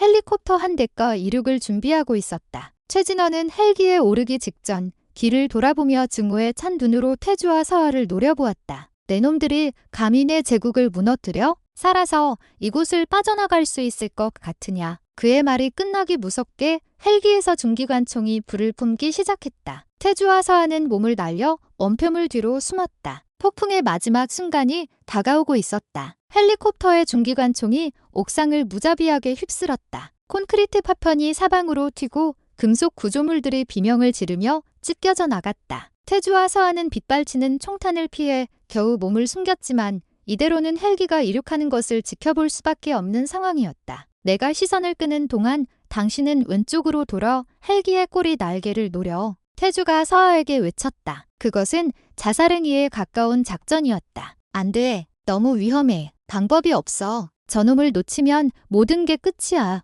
태주는 더 이상 대답을 기다리지 않고 엄폐물 밖으로 뛰쳐나가며 은사하기 시작했다. 그의 소총이 불을 뿜으며 헬기의 기관총 사수를 견제했다. 총탄이 그의 뺨을 스치고 방탄복에 부딪혔지만 그는 멈추지 않았다. 그의 희생적인 엄호 덕분에 서하는 기회를 잡을 수 있었다. 그녀는 고양이처럼 낮은 자세로 달려나가 헬기의 사각지대로 파고들었다. 최진원은 헬기에 올라타 조종사에게 서둘러 이륙하라고 소리쳤다. 로터가 격렬하게 회전하며 헬기가 서서히 지면에서 떠오르기 시작했다. 바로 그 순간 서하가 헬기의 꼬리 날개를 향해 정확하게 조준 사격을 가했다. 몇 발의 총알이 꼬리 로터에 제어 장치에 명중했다. 헬기는 순간적으로 균형을 잃고 휘청거렸다. 조종사는 당황하며 기체를 바로잡으려 했지만 이미 통제 불능 상태였다. 헬기는 위태롭게 비틀거리며 옥상 바닥에 부딪혔다가 다시 튀어올랐다. 그 충격으로 헬기분에 매달려 있던 최진원이 밖으로 튕겨져 나왔다. 그는 비명을 지르며 옥상 난간 근처에 떨어졌다. 헬기는 결국 통제력을 완전히 상실하고 검은 연기를 뿜으며 건물 옆으로 추락했다. 잠시 후 거대한 폭발음과 함께 성광이 밤하늘을 밝혔다. 모든 소음이 멎고 옥상에는 정적이 흘렀다. 태주는 숨을 몰아쉬며 서하에게 달려갔다. 다행히 그녀는 무사했다. 두 사람은 서로의 안전을 확인하고 안도의 한숨을 내쉬었다. 그때 신음소리와 함께 최진원이 몸을 일으켰다. 그는 추락의 충격으로 온몸이 만신창이가 되었지만 눈에는 여전히 도끼가 서려 있었다. 그는 품에서 작은 권총을 꺼내 태주를 겨눴다. 내 놈 때문에, 내 놈의 애비 때문에 모든 것을 망쳤어. 그가 증오에 찬 목소리로 외쳤다. 우리 아버지는 당신 같은 악마를 막으려 했을 뿐이야. 태주가 차갑게 대답했다. 그놈들은 위선자일 뿐이었어. 세상을 바꾸는 힘은 정의가 아니라 돈과 공포에서 나온다는 것을 몰랐던 멍청이들이었지. 최진원은 비틀거리며 뒷걸음질 쳤다. 그의 등 뒤는 아찔한 절벽이었다. 끝났다. 최진원. 서아가 총을 겨누며 말했다. 아니, 이제 시작이다. 내가 없어도 키메라는 사라지지 않아. 제3의 내가 나타날 것이다. 인간의 욕망이 있는 한 우리는 영원하다. 그는 광기 어린 웃음을 터뜨리며 스스로 난간 너머로 몸을 던졌다. 그의 비명은 순식간에 어둠 속으로 사라졌다. 악의 제국을 지배하던 황제는 그렇게 허무한 최후를 맞았다. 태주와 서아는 말없이 절벽 아래를 내려다보았다. 긴 싸움이 마침내 끝난 것이다. 하지만 승리의 기쁨보다는 깊은 허무함이 밀려왔다. 너무나 많은 피와 희생이 있었다. 그때 박성철 장군의 통신이 들어왔다. 제군들 해냈군. 전 세계가 발칵 뒤집혔네. 각국 정부가 태강방산에 대한 수사에 착수했어. 이제 빠져나올 시간이야. 섬의 남쪽 해안으로 가게. 우리 부하들이 기다리고 있을 걸세. 두 사람은 마지막 남은 힘을 쥐어짜 섬을 탈출하기 시작했다. 하지만 섬을 빠져나가는 길은 순탄치 않았다. 최진원에게 충성하던 일부 잔당들이 필사적으로 저항했다. 두 사람은 또다시 총격전을 벌이며 나아가야 했다. 탈출 과정에서 서아는 옆구리에 총상을 입었고 태주는 폭발의 파편에 어깨를 다쳤다. 두 사람은 서로를 부축하며 간신히 약속된 해안에 도착했다. 그곳에는 작은 고무보트가 그들을 기다리고 있었다. 보트에 오르자마자 두 사람은 긴장이 풀리며 정신을 잃었다. 그들이 마지막으로 본 것은 자신들을 향해 손을 흔드는 박성철 장군의 모습과 혼란과 화염에 휩싸인 최진원의 섬이었다. 거대한 악은 무너졌지만 그들 역시 깊은 상처를 입었다. 그 상처는 몸뿐만 아니라 마음에도 깊게 새겨져 있었다. 의식은 안개 자욱한 바다를 표류하는 돛단배처럼 희미했다. 소독약 냄새, 낮게 울리는 의료기기의 신호음, 그리고 멀리서 들려오는 파도 소리. 태주는 천천히 눈을 떴다. 눈에 들어온 것은 낯선 방의 하얀 천장이었다. 몸을 일으키려 했지만 어깨에 느껴지는 격렬한 통증에 다시 자리에 누울 수밖에 없었다. 움직이지 마요. 아직 상처가 아물지 않았으니까. 익숙한 목소리에 고개를 돌리자 침대 옆 의자에 앉아있는 서아가 보였다. 그녀의 얼굴은 창백하고 수척했지만 눈빛만은 살아있었다. 그녀의 옆구리는 붕대로 감겨 있었다. 여긴 어디죠? 박성철 장군님이 마련해 주신 곳이에요. 작은 해안마을의 개인 병원. 의사도 장군님의 옛 부하라서 믿을 수 있는 사람이라고 해요. 서아가 태주의 이마에 맺힌 땀을 닦아주며 말했다. 얼마나 잠든 겁니까? 나흘 정도? 당신 정말 죽는 줄 알았어요. 그녀의 목소리 끝이 미세하게 떨렸다. 그 나흘 동안 그녀가 얼마나 마음을 졸였을지 짐작할 수 있었다. 두 사람은 한동안 말없이 서로를 바라보았다. 치열했던 전투와 쫓기던 시간들이 꿈처럼 아득하게 느껴졌다. 이제 그들을 위협하는 총성도 쫓아오는 적도 없었다. 오직 고요한 평화와 지독한 통증만이 현실이었다. 세상은 어떻게 됐죠? 태주가 물었다. 태강 게이트. 언론에서는 그렇게 부르더군요. 전 세계가 뒤집혔어요. 키메라와 연관된 정치인, 군인, 기업가들이 줄줄이 체포되고 있어요. 어떤 이들은 자살하거나 의문의 사고를 당하기도 했고요. 썩어빠진 뿌리가 뽑히고 있는 거죠. 서아는 침대 옆에 놓인 신문을 집어들었다. 일면에는 최진원의 사진과 함께 키메라의 실체를 고발하는 기사가 대서특필되어 있었다. 그들의 싸움은 헛되지 않았다. 세상은 조금이나마 정의로운 방향으로 움직이기 시작했다. 며칠 후 두 사람은 조금씩 건강을 회복했다. 그들은 휠체어를 타거나 서로에게 의지하며 병원 앞의 작은 해변을 산책하곤 했다. 전투의 긴장감과 아드레날린이 모두 사라진 자리에는 어색한 침묵과 깊은 피로감이 남았다. 그들은 세상을 구했지만 정작 자기 자신들은 구하지 못한 듯했다. 과거의 상처가 다시 그들을 괴롭혔다. 태주는 밤마다 동료들을 잃었던 악몽에 시달렸고 서아는 아버지의 죽음에 대한 죄책감에서 벗어나지 못했다. 그들은 거대한 적을 무너뜨린 영웅이었지만 동시에 모든 것을 잃어버린 평범한 인간이기도 했다. 어느 날 밤 잠 못 이루던 서아는 태주의 병실을 찾았다. 그 역시 창밖의 밤바다를 보며 잠들지 못하고 있었다. 잠이 안 와요? 네, 생각이 많아서요. 서아는 그의 침대 옆에 조용히 앉았다. 이제 모든 게 끝났는데 왜 하나도 기쁘지 않은 걸까요? 그녀의 목소리는 공허했다. 전쟁은 이겼지만 잃어버린 것들은 돌아오지 않으니까요. 태주가 담담하게 대답했다. 그의 말은 서아의 마음을 관통했다. 우리는 이제 어떻게 되는 거죠? 세상은 우리를 죽은 사람으로 알고 있는데 그 편이 나을지도 모릅니다. 강태주와 윤서아는 그 섬에서 죽고 새로운 삶을 시작하는 거죠. 새로운 삶 그런 게 우리에게 가능할까요? 서아의 목소리에는 회의감이 가득했다. 피와 패신으로 얼룩진 과거를 지우고 평범한 삶을 산다는 것이 과연 가능할지 자신이 없었다. 태주는 그녀의 손을 잡았다. 그의 손은 여전히 따뜻했다. 혼자라면 불가능하겠죠. 하지만 함께라면 가능할지도 모릅니다. 그의 말에 서아는 고개를 들어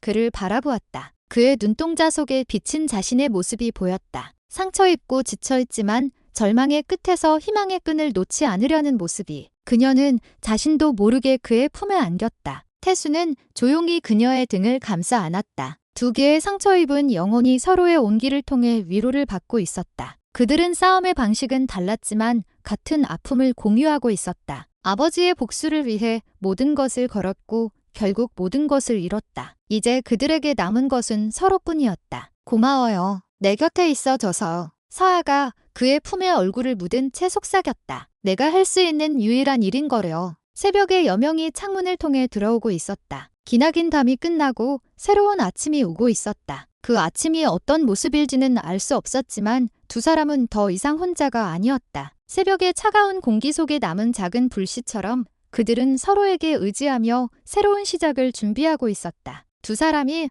어느 정도 건강을 회복했을 무렵 박성철 장군이 그들을 찾아왔다. 그는 이전보다 훨씬 늙어 보였지만 눈빛만은 형형하게 빛나고 있었다. 자네들이 해냈어. 세상이 자네들에게 빚을 졌네. 그는 두 사람을 번갈아 보며 자랑스럽게 말했다. 그의 손에는 정부의 공식 서류가 들려 있었다. 정부의 비공식 위원회에서 자네들을 만나고 싶어 하네. 물론 신분은 철저히 보장될 걸세. 자네들의 공식적인 사망 기록은 그대로 유지될 거야. 이건 자네들의 명예를 회복하고 앞으로의 삶을 논의하기 위한 자리네. 태주와 서아는 잠시 망설였지만 이 모든 것을 매듭짓기 위해서는 거쳐야 할 과정이라는 것을 알고 있었다. 그들은 박성철 장군을 따라 비밀리에 수도로 향했다. 그들이 도착한 곳은 외부에 알려지지 않은 정부의 안전 가옥이었다. 그곳에는 군과 정보기관의 최고 1급 인사들로 구성된 위원회가 그들을 기다리고 있었다. 그들은 태주와 서아를 범죄자가 아닌 영웅으로 대했다. 두 분의 희생 덕분에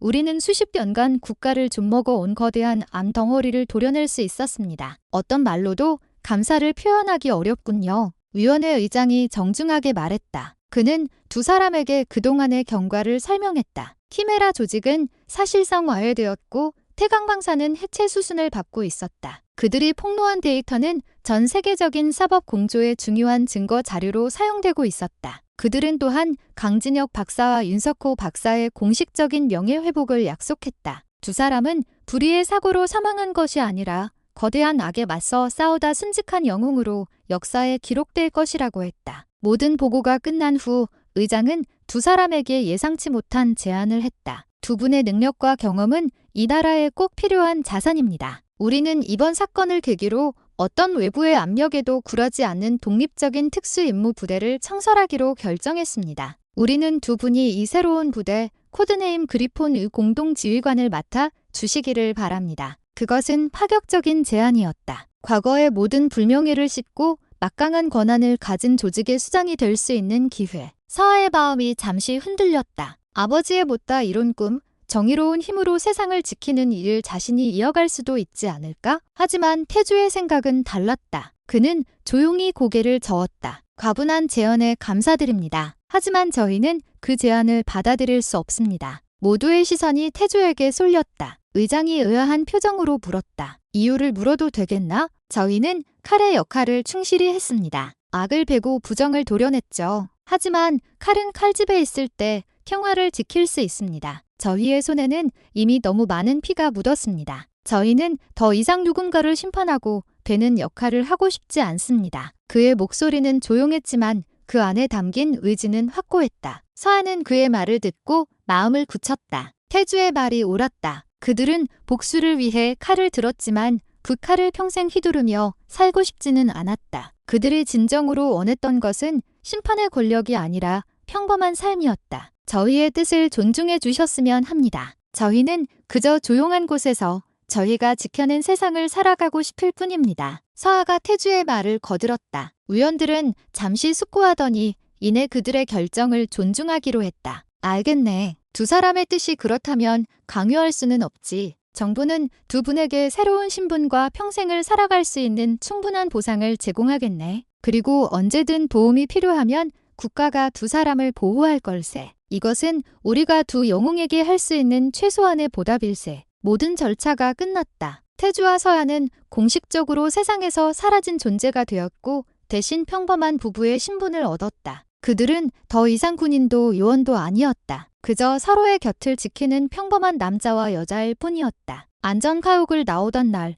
박성철 장군이 그들을 배웅했다. 어디로 갈 생각인가? 아직 정하지 않았습니다. 그냥 바다가 보이는 조용한 곳이었으면 좋겠습니다. 태주가 대답했다. 잘 가게, 내 아들과 딸. 부디 행복하게 살게. 박성철 장군은 두 사람을 따뜻하게 안아주었다. 그것은 그들이 속해 있던 과거와의 완전한 작별이었다. 두 사람은 새로운 이름이 적힌 신분증을 들고 차에 올랐다. 어디로 가야 할지 정해진 것은 없었지만 두렵지 않았다. 서로가 곁에 있었기 때문이다. 그들은 심판의 날을 무사히 통과했고 이제 남은 것은 그들만의 새로운 세상을 만들어가는 일뿐이었다. 차는 과거의 모든 것을 뒤로하고 미지의 미래를 향해 조용히 출발했다. 그들이 정착한 곳은 어느 한적한 동해안의 작은 마을이었다. 세상의 소음이 닿지 않는 곳, 오직 파도 소리와 갈매기 소리만이 들려오는 평화로운 곳이었다. 두 사람은 바다가 내려다 보이는 언덕 위에 작은 하얀 집을 구했다. 그 집은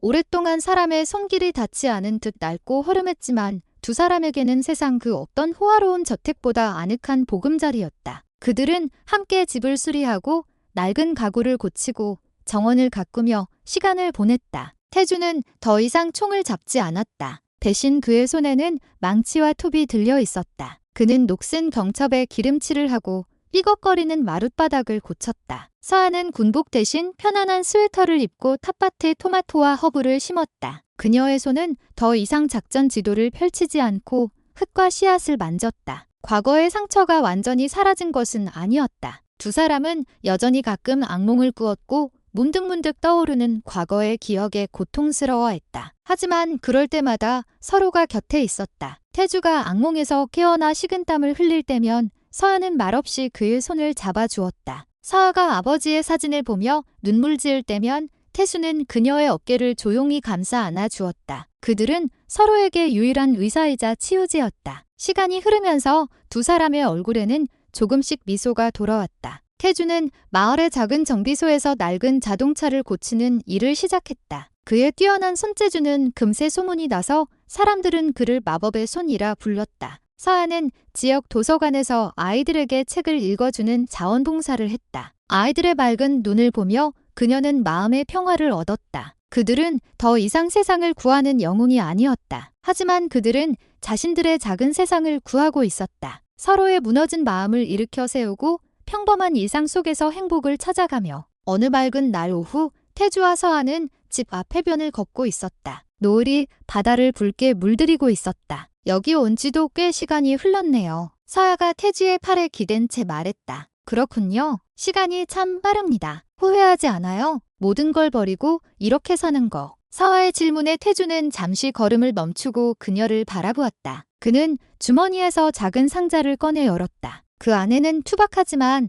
단단해 보이는 반지가 들어 있었다. 반지는 평범한 금속이 아니었다. 현무의 장갑 파편을 녹여 만든 것이었다. 이건 서아의 눈이 커졌다. 우리의 과거입니다. 그리고 우리의 미래이기도 하죠. 우리는 가장 단단하고 차가운 강철 속에서 만났습니다. 그 강철은 수많은 사람들을 해칠 수도 있었지만 결국 우리를 지켜주었고 진실을 알려주었습니다. 이제 그 강철은 우리의 사랑을 지켜줄 겁니다. 태수는 조심스럽게 반지를 서아의 손가락에 끼워 주었다. 반지는 그녀의 손에 꼭 맞았다. 후회하냐고 물었죠. 단 한순간도 후회하지 않습니다. 당신과 함께하는 이 평범한 순간들이 제가 평생을 걸고 싸워서 얻어낸 가장 위대한 승리니까요. 서아의 눈가에 눈물이 맺혔다. 그것은 슬픔의 눈물이 아닌 기쁨과 감사의 눈물이었다. 그녀는 태주의 목을 끌어안고 그의 입술에 입을 맞췄다. 붉은 노을 아래 두 사람의 그림자가 하나로 합쳐졌다. 한무는 더 이상 존재하지 않았다. 유령이라 불리던 군인과 얼음 여왕이라 불리던 장교도 사라졌다. 이제 그